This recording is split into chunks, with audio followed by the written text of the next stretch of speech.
کتنی بڑی نعمت ہے. حضرت عباس سے کسی نے کہا تھا اللہ کی سب سے بڑی نعمت, تو بخاری اٹھانا, فرمانے لگے محمد نعمت اللہ. بخاری ہے بخاری, فرمایا محمد اللہ کی سب سے بڑی نعمت ہے صلی اللہ, یہ سب سے بڑی نعمت ہے. کچھ کہا تو صحیح نہ یار. ایک مجھے کہنے لگا نہیں وہ 9 ربیع الاول کو آئے تھے, تو میں نے کہا 9 کو میلاد مناؤ, کوئی مسئلہ نہیں, 9 کو میلاد مناؤ, کوئی مسئلہ ہی نہیں, ہم تو سارا سال مناتے ہیں, بس 9 کو مناؤ نا بھائی. کون کہتا ہے عید نہیں ہم کہتے. میں نے کہا چلو جشن میلاد کہہ لیا کرو, کسی طرف آؤ تو صحیح نا بھائی, جشن میلاد ہی کہہ لو. یہ کہہ لو تم نے خوشی منانی ہے تو محفل میلاد کہہ لو, نہ عید کہو. عیدیں 2 ہی ہیں. میں نے کہا نہیں وہ بھی تیری غلطی ہے, میرے نبی نے کہا ہر جمعہ میری امت کی عید ہے. اور قرآن پاک پڑھ, قرآن پاک پڑھ. حضرت عیسیٰ کہتے تھے یا اللہ جب تو من و سلوہ نازل کرے گا وہ دن ہمارے لیے عید کا دن ہوگا.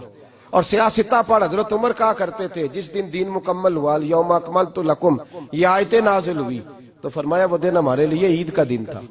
یہودی ہمیں کہتے تھے یہ آیتیں ہم پہ آتی تو ہم عید مناتے. یہ بھی تیری غلطی ہے کہ عیدیں 2 ہی ہیں. رب جب بھی کسی کو دید کرائے وہ عید کا ہی دن ہوتا ہے, وہ عید کا ہی دن ہوتا ہے بھائی. ہمارے لیے سب سے بڑی عید یہ ہے, اس لیے کہ باقی عیدیں اسی عید کا صدقہ ہے صلی اللہ تعالی علیہ. تو عید میلاد النبی پہ اظہار مسرت کرنا, خوشی کا اظہار کرنا, خوشی کا اظہار کرنا, یہ تو ایمانی تقاضا ہے, یہ تو روح کا تقاضا ہے, یہ تو اندر اچھلتا ہے. شریعت جتنی ہمیں اجازت دیتی ہے اتنا ہم کرتے ہیں. اور کوئی میلاد کی محفل میں کوئی ایسا کام نہیں ہوتا جو شریعت سے ٹکراتا ہو. پہلے کیا ہوتا ہے؟ تلاوت, منع ہے قرآن پڑھنا. دوسرا کیا ہوتا ہے؟ اتنا درجہ ہے نعت کا, اب تو نہ نعت پڑھنے والے رہے نہ سننے والے رہے, دونوں میں ہی کمی ہے. اور میں اکثر کہتا ہوں نعت پڑھنا اتنا کمال نہیں جتنا سننا کمال ہے. سننے والا کوئی ہونا چاہیے, نعت سننا زیادہ معنی رکھتی ہے. اس کی وجہ یہ ہے کہ نعت پڑھنا صحابہ کی سنت ہے اور سننا محمد مصطفیٰ کی سنت ہے. اور سننے والے کا درجہ, ہاں تیرا درجہ زیادہ ہے اگر تو سمجھے تو. اور اتنا بڑا درجہ کہ حضرت احسان بن ثابت نعت پڑھے تو نبی پاک اپنی چادر ممبر پہ بچھائے اور وہ میں نیچے نہ پاڑ, ادھر میرے ممبر پہ بیٹھ کے پاڑ. یہ کوئی معمولی بات ہے؟ رسول اللہ کی نعت سننا. بلغ العلا بے کمال ہی کشف الدجا بے جمال ہی حسنت جمیع. شیخ سعدی کہتے ہیں 3 فقرے لکھے تو چوتھا ہوتا ہی نہیں تھا, میں سو گیا, بڑا پریشان تھا کہ چوتھا فقرہ نہیں بن رہا. بلغ العلا بے کمال ہی کشف الدجا بے حسنت جمیع. چوتھا لکھا نہیں جاتا تھا, نیند آ گئی, میری آنکھ لگی تو محبوب کا دیدار ہوا. حضور نے فرمایا پریشان پڑے ہو؟ میں نے کہا محبوبہ 3 لکھے ہیں چوتھا بن ہی نہیں رہا. حضور نے فرمایا چل سنا نا مجھے. یہ چھوٹا نعت پڑھنا کوئی چھوٹا کام ہے؟ یہ تو ہم نے کھاتا ہی غلط لوگوں کو دے دیا ہے, وہ تو اس قابل ہی نہیں تھے کہ نعت سنی جاتی. بلغ العلا بے, شیخ سعدی کہتے ہیں میں سنانے لگا اور مصطفیٰ سننے لگے.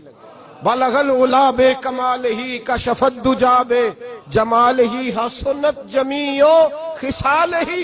تو حضور نے فرمایا چل سعدی کہہ دے صلو علیہ وآلہ, کہہ دے صلو علیہ وآلہ. فرماتے میں کہتا جاتا تھا اور مصطفیٰ مسکراتے جاتے. کچھ چھوٹا درجہ ہے نہ تو ایمان ہے, نہ تو طاقت ہے, نہ تو تیری روح کو بیدار کرتی ہے, پر شرط ہے نہ تو, شرط ہے, شرط یہ تقاضا ہے میں نعت ہو. وہ نہ ہو کہ نعت پڑھے نا. میرے حضرت صاحب فرماتے ہیں نعت کا مقصد ہے جب بندہ نعت پڑھے تو اس کا دل نبی پاک کے گنبد کی طرف جائے, جب نعت سنے تو اس کی توجہ رسول پاک کی جانب جائے. یہ نہ ہو کہ نعت سنے تو توجہ گانے کی جانب جائے. یہ نہ ہو کہ نعت ہو رہی ہو تو لوگ کہیں, میرے کان میں لوگ کہہ دیتے ہیں, آپ یقین کریں محفل میں بیٹھے لوگ کہتے ہیں فلانے گانے کی طرز پہ لاندہ جی, تو کدھر گیا دھیان اس کا؟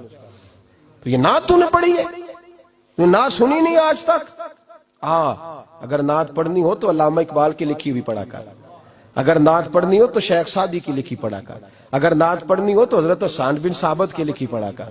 اور اگر تیرا دل کرے کہ نعت بھی ہو, جذبات بھی ہو, حسن بھی ہو, علم بھی ہو, عمل بھی ہو, قرآن بھی ہو, حدیث بھی ہو, تو پھر امام محمد رضا فاضل بریلوی کی پڑھا کر, پھر اعلیٰ حضرت کی پڑھا کر. تجھے پتا چلے چمک تجھ سے پاتے ہیں سب پانے والے, میرا دل بھی چمکا دے چمکانے والے. اعلیٰ حضرت کہنے لگے یا رسول اللہ میری سفارش نہ کرو, ڈر لگتا ہے.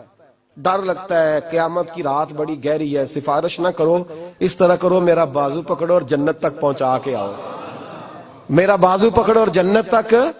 کہتے ہیں میں مجرم ہوں آقا مجھے ساتھ لے لو۔ سونیا نہ ڈر لگتا ہے، وہ بچہ کہتا ہے میں نے نہیں باہر جانا، اندھیری رات ہے، ابا جی نال چلو۔ تو بلا مثال بلا تشبیہ صرف سمجھانے کے لیے، کسی کوئی بڑا ساتھ ہو تو ڈر نہیں لگتا۔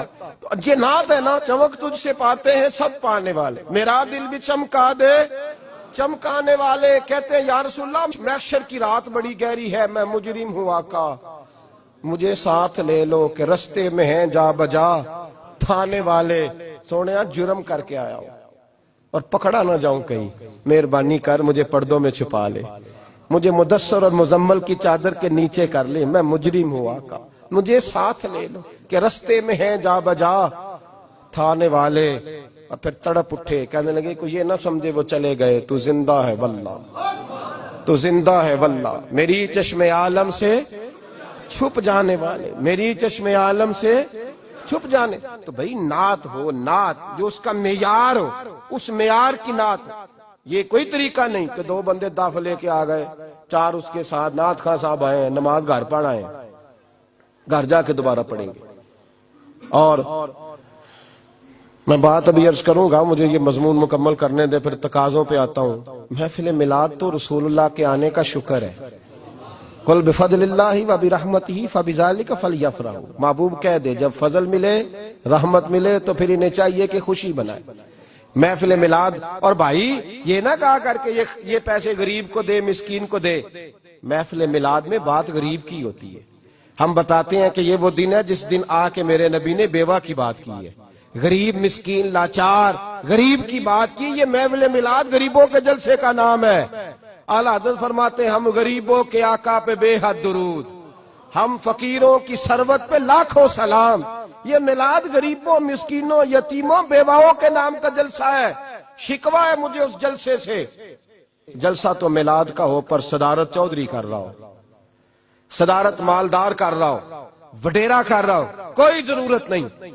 جلسہ میلاد کا ہو تو صدارت کسی غریب کو کرنی چاہیے، ماڑے کو کرنی چاہیے، ورنہ ضرورت کیا ہے؟ جو حضور کے میلاد میں آئے ہیں وہ سارے مہمان خصوصی ہیں، کوئی حرج نہیں، کچھ نہیں ہونے لگا، کوئی نہیں کھا جاتا، چھوڑیں اس چیز سے باہر آئے۔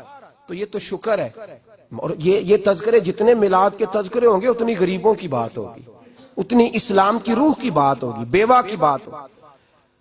اور صحابہ تو اس دور میں لوگ کہتے ہیں صحابہ میلاد کرتے تھے، میں نے کہا چلو تمہیں سمجھ تو نہیں آنی پر سمجھا دیتا ہوں، صحابہ تو اس وقت کرتے تھے جب کرنا تھا ہی بڑا مشکل، اب تو مشکل نہیں نا، صحابہ تو تب کرتے تھے جب کیا جا سکتا ہی نہیں تھا، بڑا مشکل۔ سنو ابن شام اٹھا کے دیکھو، سیرت کی کتابیں پڑھو، نبی پاک صلی اللہ علیہ وسلم کے صحابہ قریش مکہ کے ظلم و ستم سے تنگ آ گئے، حضور نے بعض مجبوروں بے کسوں کو اجازت دے دی حبشہ ہجرت کر دے، حبشہ چلے گئے۔ حبشہ جب پہنچے تو ان میں حضرت جعفر طیار بھی تھے، حضرت علی کے بھائی، اور ایک گروہ تھا پورا صحابہ کا جو حبشہ گیا۔ قریش مکہ نے وہاں پر بھی آرام سے نہ بیٹھنے دیا، پیچھے سے کچھ سردار گئے، جا کے چھیڑا، کہا یہ ہمارے بھاگے ہوئے غلام ہیں، ہمارے بتوں کو برا کہتے ہیں، نیا دین انہوں نے اخذ کر لیا ہے، ہمارے حوالے کر دو۔ حضرت جعفر طیار کہتے ہیں نجاشی بادشاہ نے ہمیں بلایا، کچھ لوگ میرے دوست مشورہ دینے لگے ذرا ہلکی پھلکی بات کرنا، کہتے ہیں میں نے کہا میں ہلکی کیوں کروں، میں تو کھل کے کروں گا، کھل کے مصطفیٰ کے تذکرے، حشر تک ڈالیں گے ہم، حشر تک پروگرام بتایا، حشر تک ڈالیں گے ہم، پیدائش مولا کی دھوم، دم میں جب تک دم ہے ذکر ان کا سناتے جائیں گے۔ فرمایا میں ہلکی بات نہیں، حضرت جعفر نے نجاشی بادشاہ کے دربار میں کھڑے ہوئے، اسلام کی غربتوں کا عالم، غربتوں کا، ابھی مکے میں رہنے کو جگہ نہیں، مکے والے ستاتے ہیں، مدینے ہجرت ہوئی نہیں، حبشہ گئے تو وہاں پہلے ہی کافر پیچھے پہنچ گئے، اتنے کٹھن حالات، اتنے برے اور کڑے وقت میں نجاشی کے دربار میں جب نجاشی بادشاہ نے جناب جعفر سے پوچھا کہ یہ کہتے ہیں تم نے دین بدل لیا ہے، تم باغی ہو گئے ہو، نئے رستے پہ لاگو، بتاؤ، تو حضرت جعفر طیار نے نجاشی کے بادشاہ میں وہی باتیں کی جو ہم محفل میلاد میں کرتے ہیں، وہی جملے، وہی میلاد کا وہی سارا پس منظر.